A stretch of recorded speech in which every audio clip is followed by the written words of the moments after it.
Cover your ears, darling.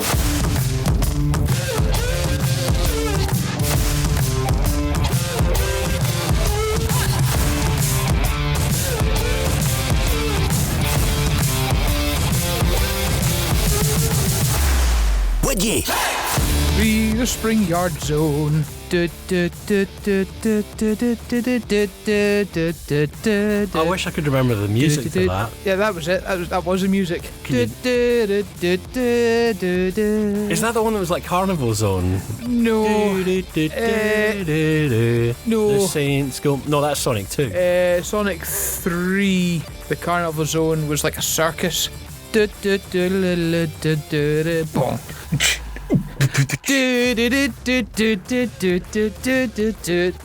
How's your level check? Welcome to Wedgie!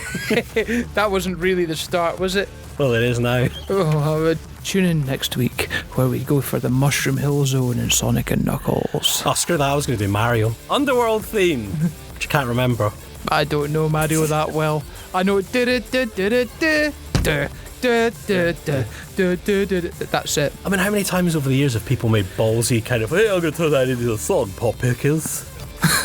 Can you imagine Liam Gallagher singing the Mario theme? Nya, nya, nya, nya, nya, nya, nya. He probably has. Probably has. Sound alright. And then Noel's going to go, let's pray rubber. Oh well. So the Tories last night, eh? Yeah, so we put out our erection special on Thursday. Aye. We recorded this on Friday. Safe in the knowledge that the Tories are gone, thank fuck. Look, do you want to know, I'm just very glad that my anti-Tory campaign took off brilliantly for this. You have an auntie called Tory? No, my anti-Tory campaign. Oh, right, your anti-Tory. Do you want to know what my anti-Tory campaign was? Did you go around and deface election material? No, all I did was say, stay home, protect the NHS and save lives to every Tory voter I knew. That's all I did. I was out in the countryside, so if you're not from where we stay, up in the northeast of Scotland, you got the city of Aberdeen, and then around it you have lots of farmers and lots of sheep, and the farmers and the sheep like to vote Tory. The sheep love Tory. I don't know why. Boris's hair kind of looks like the god of sheep. He does. A mumbling, fumbling god of sheep. Do you reckon if you shave his head you can get like 1,000 woolly jumpers? I actually saw a thing, and I wish I could remember where I saw this. It was like a Photoshop of Boris Johnson, bald, but with like this really weird kind of beard going on. Oh, that was a Santa Claus movie. Was it? Yeah. He looked evil as anything. I mean, that's not any different to normal, but the point I was making, around the city of Aberdeen you have the Shire, and everywhere I was driving last week it was like, vote this pillock, Tory. And I wanted so badly, I had to resist the urge to be a child and just draw giant willies on their boards. No, I kind of agree with doing it and I kind of don't. It's like, well, what I would do is I would change the word Tory to Toly. I was just going to write tool, but then everyone associates tool with Keir Starmer's dad. He was a tool maker, don't you know? I didn't actually know that till last week. Did you not know he was a tool maker? I did not know he was a tool maker, no. You had a tool in Downing Street and now there's a tool maker's son in Downing Street. Which means he's technically a tool, because the tool maker made the tool. Two tools in succession. Yeah, exactly. That's waiting to trip us up. Do you want to know what cracked me up after watching all the election results coming in? Jacob Reece Mogg, did you see him lose his seat? The haunted pencil has no home. Well, the funny thing, there he was, sat up there on the stage, and the second he got told, you've no longer got a seat, there's a perfect picture kicking about of Jacob Reece Mogg looking miserable next to the monster raving loony party candidate with the beard of beans. A balaclava of beans. I have seen that. I've just seen that picture of him looking miserable, and the guy with the beans balaclava got more votes than he did. You know how everyone now focuses on, like, right, Rishi's going to bugger off to California. I mean, he's been planning that for ages. He doesn't need the money. He doesn't need the royal protection. Because he knows the weather in Hawaii is lovely in August. He doesn't need a brawly in Hawaii. He's going to do that. Liz, the lettuce, is now, I think, stacking lettuce in Asda or Aldi or something. Probably, yeah. Jacob Reece Mogg, he kind of disappointed me by not riding into the election result thing on a penny farthing. With a wee guy with a red flag in front going, well, let's face it. Sam boy, there's a guy coming past here. He's gone. Look, He's got money, he has. I'll be bluntly honest here. If Jacob Reece Mogg stood up there next to the Monster Raven Loonies, I guarantee he went in with a top hat. But he saw he was stood next to the monster raven loony and he thought, I better take this off because I'll think I'm one of them. Remember the coneheads? Dan Aykroyd. Yeah, I love it when you see a picture of, what's his face, Jacob Reece Mogg. Take me to your leader. I always imagine Jacob Reece Mogg under that top hat actually has a conehead. Maybe he is an alien after all. We've proven the fact he's a time traveller. He's here from the Victorian era and he's buggered off again, hopefully.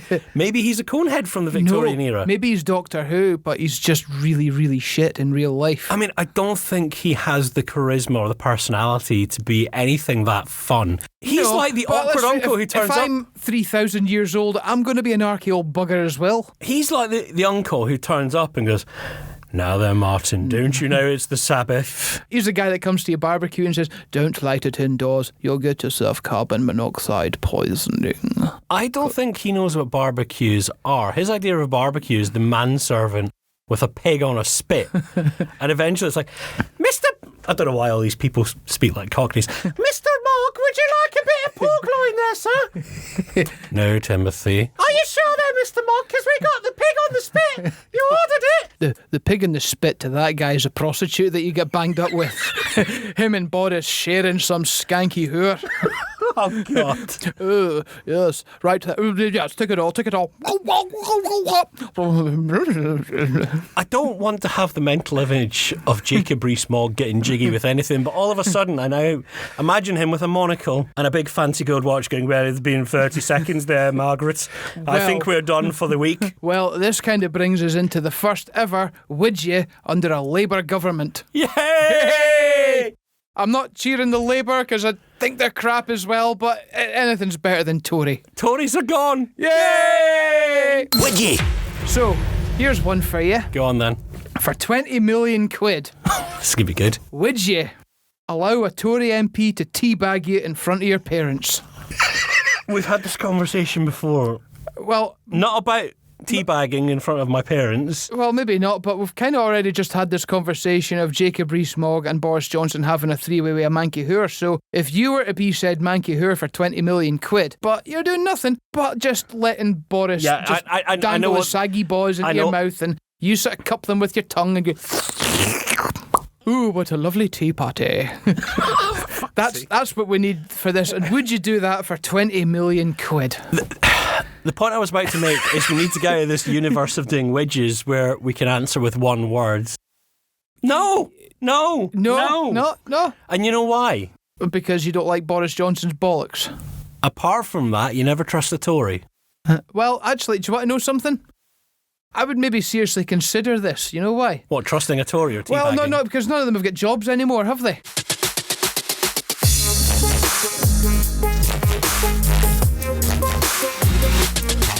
Would you? I'm never drinking tea again. I don't think I can drink tea. I'm never going to look at a tea bag. No, don't. I'm never going to look at a tea bag the same way. You know, Wurzel Gummidge was ruined for me about 20 years ago when I discovered Boris Johnson. I'm actually now... Tea bags aren't even safe. Do you want even? I'm looking at this now when you've got your standard tea bag and then you've got your pyramid tea bag. So I'm just thinking when you see the pyramid tea bag come That's out with a gonna cup... be sore. The That's pyramid be tea sore. bag coming out, it's a bit more round, there's a bit more in it, whereas you get your standard flat tea bag. That's because the leaves move around. That's why they've got such high sperm counts. And then Jacob Reece Mogg lets his little manservant come in with one of those little tea things, you know, the strainer. Have you got enough tea there, sir? No, he's on the job while he's waiting on the tea brewing in his hand with a saucer. Right, can we move on? Because all sorts of things are being screwed for me here. Like you and the Tories. Yeah, exactly. They're gone! Yay! Right, I'm never going to drink tea again. It's coffee from now on. Even if I never sleep again, it's the only safe way. I can't fall asleep. Fall asleep. It's like that episode of... You're going to grind your teeth next time you walk past a box of Scottish Blend, aren't you? I'm going to break out in a cold sweat. Right, remember, you can join in with us. We're on YouTube. I don't know our handle. It's probably the Widget Podcast. I would imagine it is. If you look for the Widget Podcast, you're not going to find much else under that name. Thank you to Fun with Corner Pirate 6319. Fun with Corner Pirate 6319. 6319. Does that mean Corner Pirate gets cornholed by Jacob Reece Mogg? Hopefully not. And Boris Johnson. Right, we said we're going to move on from them spooky guys. Would you rather spend 5 minutes wearing a beard of bees or 30 seconds with a big hairy spider down your trousers? I I'm going to go with the bearded bees. You know why? Why? Because the bearded bees, it doesn't specify what kind of bees. Are you hoping they're going to be friendly bees? I'm hoping they're going to be boobies. Talking about the election. We know what's happened. What more do they need to analyse? This has been on all day. I missed the chase for this shit. Every day, my day is not complete unless I see Bradley giving it one with the big one and telling folk, is it A, Fanny Schmeller, TV Gold, and I'm missing it for this boring old git on the bloody telly tell me, yes, the Labour Party have won. We fucking know! I love the fact that Bradley Walsh has so many mates. Everyone on the chase is always, all right then, mate, all right, you're right then, mate, yeah. Terrific answer, terrific. It's like no Cockney knows how to say terrific. It's not terrific. Terrific. Apples and pears, apples and pears. I'll be honest, I used to live in England for about a year in my life when I was a kid, and at this point it was Barrow and Furness. In that area, they don't pronounce H's. All right. Yeah, you know, just when you sort of see them say, oh, have an art, you know, when you sort of say, have a heart. Have an art. Have an art, you know, that's... Come on, Mr. Mogg, have an art. However, the butcher's name in Barrow back in the 80s was Wilf Hart. And when they're always talking about, we're going to Wilf Hart at Butcher's, I thought this was the funniest thing. When I'm about 4 years old and just fresh out of Glasgow, that was funny to me. Mummy, why are they saying they're going to fart? They're not. They're going to the butcher. Wilf Hart, the butcher. That sounds like a Terence and Phillips sketch gone horribly wrong.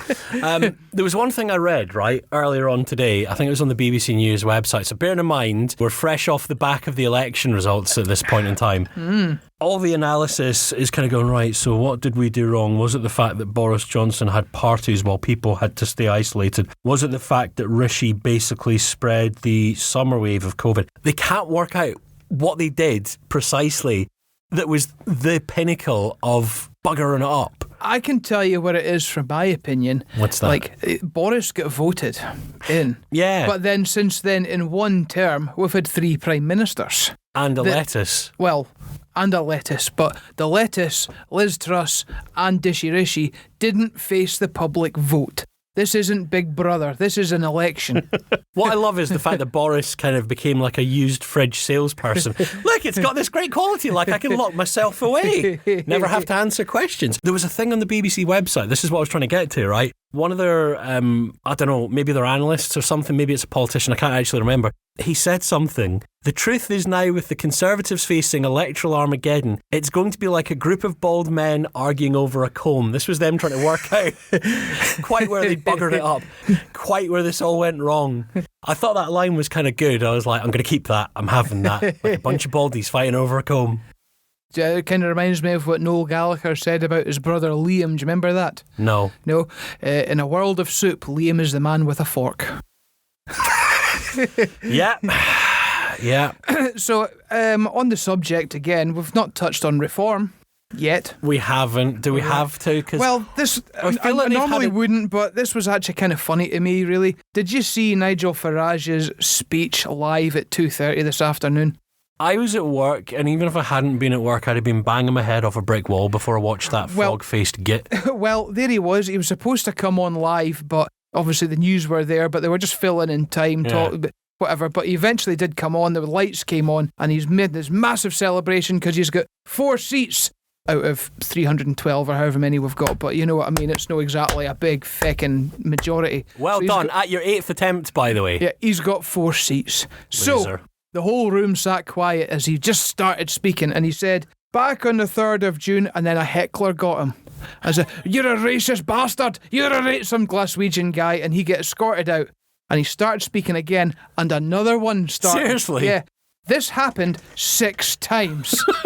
And the news had to stop while he's just saying, anyone else get anything? Right, here we go. Back on the 3rd of June. I hate you, Farage! I hate you! And then another one gets escorted out, you know. Good afternoon, everybody. On the 3rd of June, I... Thank you, mate. Where are you from? Oh, well, that makes sense. Yeah. Are you downwind of a couple already?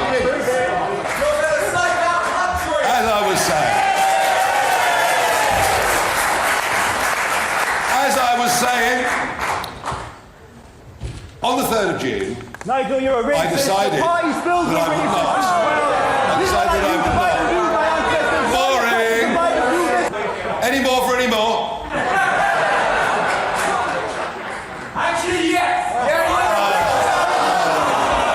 Eventually, the room was empty apart from the 3 genuine supporters for Nigel Farage. I love the fact that you're not even making this up. Half of that audience left, one at a time. So there were only 6 people in the room to start with. 6 people and all the reporters that were there just to report on whatever mentality that was going to unveil. I love the fact that we've got rid of one buffoon in Boris Johnson. We got rid of the lettuce mongler. And now it's like we've forgotten we've had this shitstorm for the last few years and everyone's like, That Nigel Farage there, Mr. Mogg, he's a nice guy, isn't he?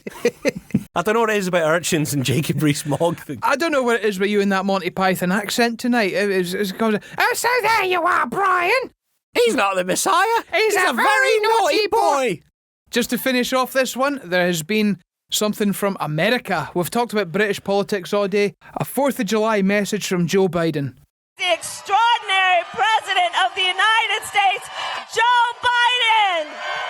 Ho, ho, ho! Merry Christmas, happy holidays. Thanks for listening. Would you do us a favour and check back again next week? And don't forget to find and like us on the socials. Would you?